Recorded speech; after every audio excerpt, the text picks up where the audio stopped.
your head's gonna get chopped off. All right, what's going on? So today we are going to be covering one of the top moves in Jiu-Jitsu for self-defense. And when you find your passion, it ignites you as a person. You just feel awesome. And as you know, Jiu-Jitsu was created with the idea of self-defense in mind. Like, we're using physics in order to defeat our opponent. And physics is pretty guaranteed to work because, you know, it's physics. Now, when I first started Jiu-Jitsu, this was one of the first moves that I was taught. And let me tell you a little story. So I remember learning this move, and that weekend I was house sitting. I was house sitting a house in Maine, pretty much in the woods, by myself. It was just me and like their cat Rondo.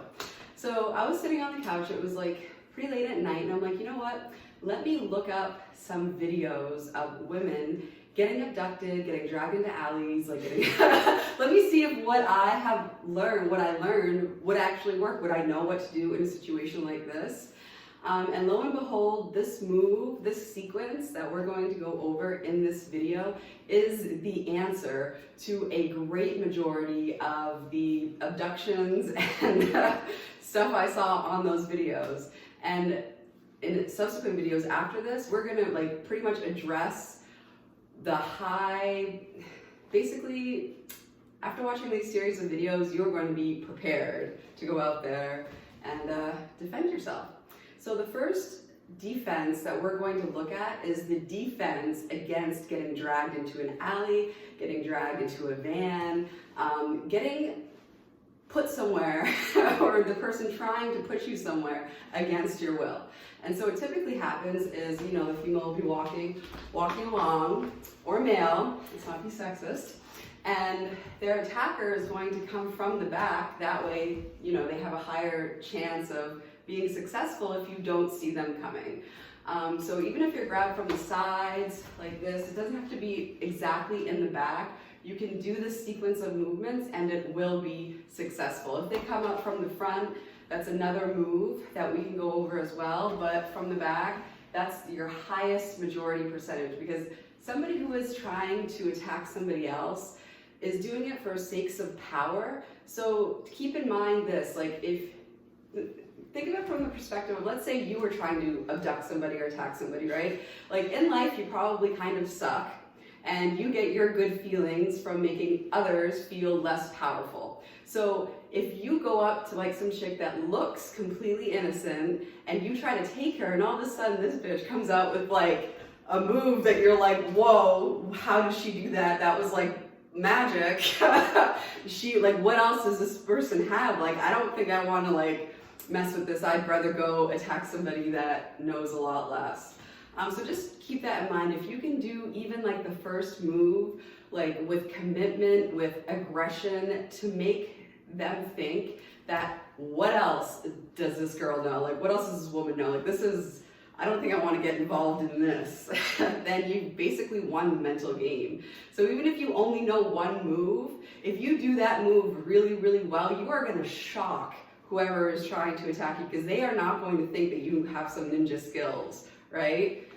All right, so if I'm walking along, and typically a person will try to do the bear hug. So the bear hug move, that's the technical name for this. This is the bear hug defense, is when your torso is grabbed and they are grabbing over your arms. If they were to grab under your arms, this is a body lock. And this is a different, like, I'll do a different video for this series of responses or defense. But if they're grabbing over your arms, this is a bear hug. Now, the purpose of the bear hug is they are controlling my torso, they are controlling my arms, they're going to try to lift me up and take me somewhere I don't want to go, right? Like, I don't want to get in your van, sir, your candy sucks, you have no Reese's Pieces, like, right?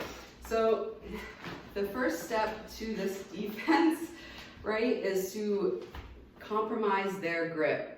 And I do this by sticking my elbows back and then putting my arms up and making heavy sagging and squatting down. Now, I'm gonna do this movement in slow motion, but let me first demonstrate to you what it looks like when you do get good at it and how it will work in real time. So have you ever seen those like weightlifting competitions where you see the person, you know, kind of do the snatch and go down really fast? That's the type of sagging movement that you want. You want that dynamic movement of back like that, and then squat while you're kind of like giving the, with both hands. So it goes this, and then down like that. So what happens is you are compromising their grip by giving them the elbows and sticking your chest out. You're putting more force on their grip and making more space within their arms for you to then squat down fast while raising your arms in that kind of like FU shape, like that. So that's the first part of this movement. So if you want to follow, if you want to practice this movement by yourself, that's an excellent way to get good at this. So just think this and that. Chest forward, elbows back to make space. Then drop down with your hands up. You have a 90 degrees here to get their arms up and over your head. So back, down, back, down, back, down. Whew, it's a workout. So that's the first part, right? So you want to be able to get out of their grip. So once you do this, back, chest out, because I'm holding on that tight that time. Now like really pretend like you're putting me in the van. Back and down, and then what you want to do from there, is you want to then transition into a side clinch. So how this looks is when I go back, so like this, right, elbows back, chest out, squat down, little FU arms, like, you know, kind of, or like, but with both arms. And then you're going to step back with your left foot, or right foot, doesn't matter, let me just show you. So from here, you're going to step back and get into a side clinch. Now, once you get into the side clinch, you want to do it with, you know, gusto. Like this person's trying to attack you.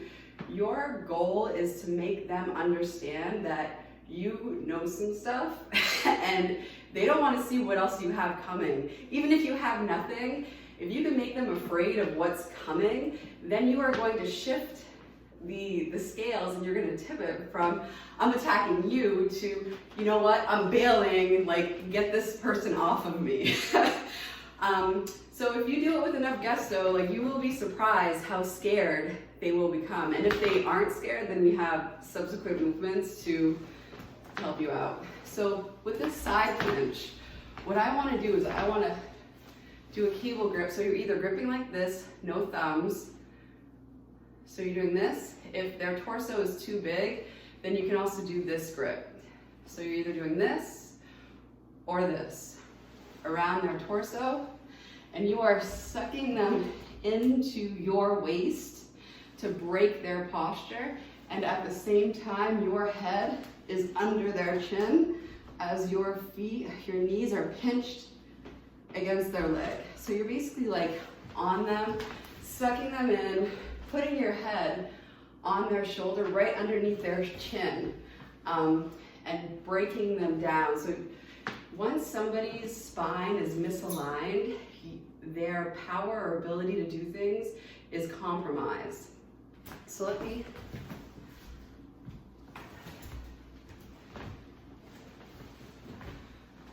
let's go back a little bit. So that way you're all, with a bigger person, you're never going to be fully in the frame. So his hips are against my hips, my head is under his chin, and I'm basically making him lean back a little bit, and my leg is in front of his leg, and this is the side clinch. Now from the side clinch, there is a series of takedowns, and there's also a response to what they may do, right? So we'll go over first the response to what they may do. When you're doing this with your partner, you may accidentally end up here. I remember the last self-defense women's class, I helped demonstrate this movement, and one of the questions was, it seems like they're getting me in a headlock. And you know what? That's exactly a move that can happen, and there's an answer to that as well, which is very ironic because as a woman, like, I don't usually picture getting into a fight and getting headlocked. Like, it seems something that would happen in a bar fight between two dudes. But if you're doing this sequence of movements because you don't want to get into that alley, you may be getting headlocked as a response. So I'll do the whole series. So we have a bear hug. Their arms are over. So what I want to do first, you remember the first step? Elbows back, chest forward, and then the FU arms and a quick squat down, and then we are back stepping into a side control. Now from the side control, right, so put me in a headlock, you may end up here, right? So there is a headlock takedown. I'm not gonna do it, I'm not gonna do it here. We can, I can do it in another video, but basically from here, what you wanna do is you wanna make safe. So you wanna put your fingers right by your chin to alleviate some pressure if they're really cranking on your neck. And if they are punching you in the face, you can put your head down and you can reach for their arm, and then boom, you won't get punched in the face anymore. You know, which is always good. So now that you have your headlock, you can do a takedown from there, which we can go over in a future video. If you end up not being in a headlock, and you're here, there is a series of takedowns that you can do. Now this is also getting like pretty advanced. You know, just for like a basic self-defense class, if you can get out of their grip, they are gonna be like, what just happened? You know what I mean? Especially if you do it with a level of commitment and aggression, like they're going to be shocked that you even know a way to get out of that. It's going to be like magic to them. And they're probably going to be so stunned, they're going to be like, what? And that's your chance to realistically just book it. I mean, if you do want to stay around and practice more defense, you should definitely start taking more jiu-jitsu, and you can do all the defense that you want to your attacker. But yeah, so from the side clinch, this is a front side clinch because I'm on the front side. If this were a back side clinch, I'd be on the back side. But this is a front side clinch, and this is where you will end up after you do your bear hug defense. So from here, the takedown series is either you can do a knee trip, and then if they step out of it, you can do a thigh bump. And even before that, in order to set yourself up, if you're here, you can just pick them up. You would pick them up and drop them like that. And then once they sag, because they don't want that to happen, then you can do your knee trip and hip bump takedown. So it's basically a way, you know, you're getting attacked, somebody has your arms, and if you get good, you can get them so shocked from your escape that you have time to start running, which if you're just watching this video and you've never taken a self-defense class in jiu-jitsu before, I would just recommend that to be very realistic. If you want to get more advanced than that, then I would definitely recommend signing up for a local gym, doing reps. This is a fun game that you can play. Like, let's say, you know, if you're like a female and you have roommates or a significant other, or, you know, you're with friends, you know, if you just make it a game of, like, you know, you're in like the kitchen, they're not even expecting it, and coming up behind them, going like that, and then having each other respond to that as like a fun, everyday type of, haha, I got you. This would be building your muscle memory in such a powerful way that you would be ready anytime somebody tried to bear hug you and drag you into an alley. And it's kind of fun to see if the person, you know, can get out of it. or react fast. Like that's the whole thing, is just to be able to react fast. So in today's video, we covered one of the top ways that people get dragged into cars, into alleys, that abductions happen. Typically, they are going to come at you from an angle where you won't be able to see them, which is your back. And if you're walking, chances are, your arms are already going to be down, which is why typically somebody gets grabbed over the arms, which is a bear hug. In the next video, we can go under the arms, which is another way that you could get grabbed. That's a very high likelihood. But yeah, so then from there, as a recap, you want elbows back, chest forward. That way you're putting a strain on their grip. You're creating more of an area inside of their arms. You want to get as big as possible. If I just stick my chest out, I'm not getting an extra area, my back area. Like look at this line and look how much more space I'm taking up. That would, and in addition, maybe throw a good elbow. That's never hurts.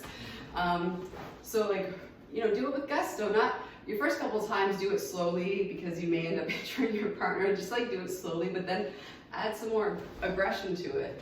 And then step back. You're in your side control. You can start doing your takedowns from here once you've learned them.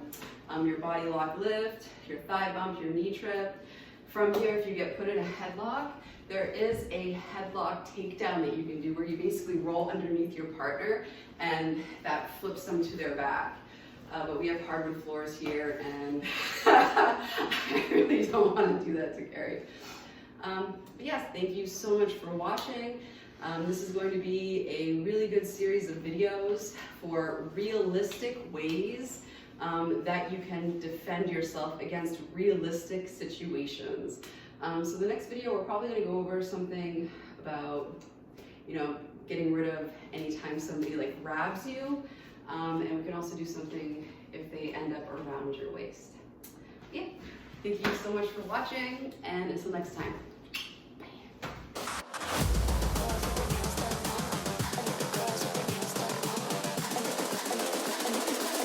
I think the girls with their nails done now.